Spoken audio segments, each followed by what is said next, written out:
30. jūnijā noslēdzās pusgadu ilgā Zviedrijas vadītās Eiropas Savienības kaujas grupas dežūra. Tās sastāvā bija 2400 karavīri no 7 valstīm – Zviedrijas, Lietuvas, Igaunijas, Norvēģijas, Somijas, Īrijas un Latvijas.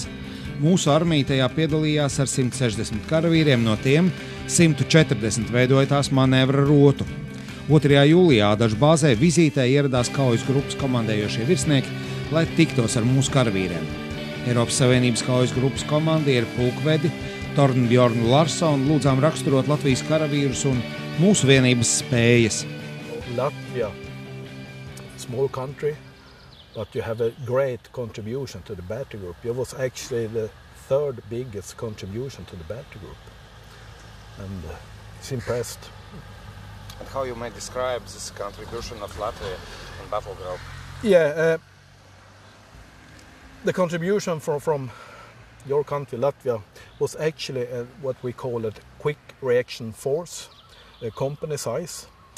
And I will say that was a very competent tool for me because you can actually use them to almost everything. Why? They have a lot of capabilities built in the unit, but they also have the mindset to actually do things fast in a good way. So I'm impressed.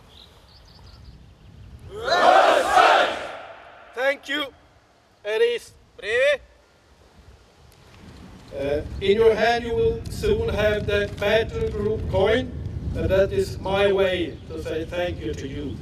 On the coin you will have a gripen, a lion with an olive branch and a sword. And I hope that you will show the coin for your relatives, friends, and describe that this is the battle group coin.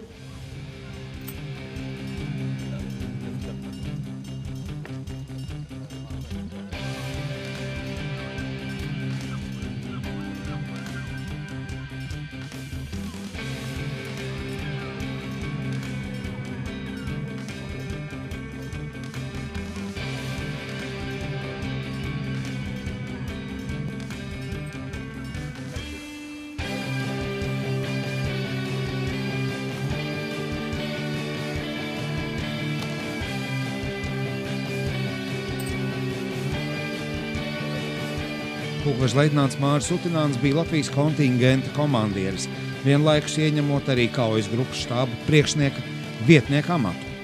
Mūsu rota bija īpatnēja ar to, ka viņa ietvēra sevī ļoti daudz spējas. Jā, piemēram, kā tuvā gaisa atbalsta, koordinēšanas spēja, inženieru atbalstu un šo prettanku spēju, kas mums pastāvēja mīnmetē. Mēs bijām maza vienība, bet ļoti, kā saka, daudz funkcionāli. 160 cilvēki. Jā. Tā nav tāda ļoti maza vienība. 160 tas ir kopā ar atbalsta elementu, štāba elementu, bet pat vienība, kas manevrēja konkrētā uzdevuma ietvaros, tie bija 120, atliks 140 cilvēki. Tā relatīvi tā ir maza vienība, tā nav liela vienība. Un tīpaši, ja mēs uz Eiropas kaujas grupas fona esam 2500, kas ietver gan sauszemes spēku, gaisa spēkus, jā, tad mēs bijām maza vienība, jā, un tīpaši no apgādes viedokļa mēs bijām maza vienība. Un šī sadarbība starp 7 valstīm, jūsuprāt, kā tā notika?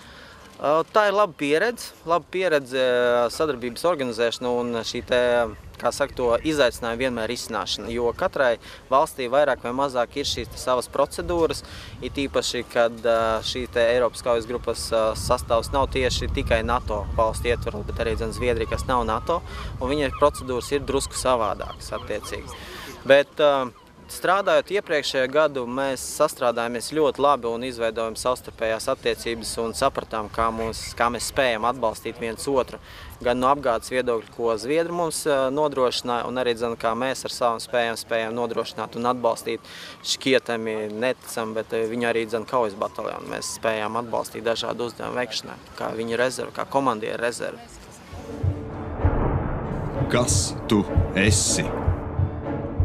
Ko tu vari? Kas tu būsi rīt?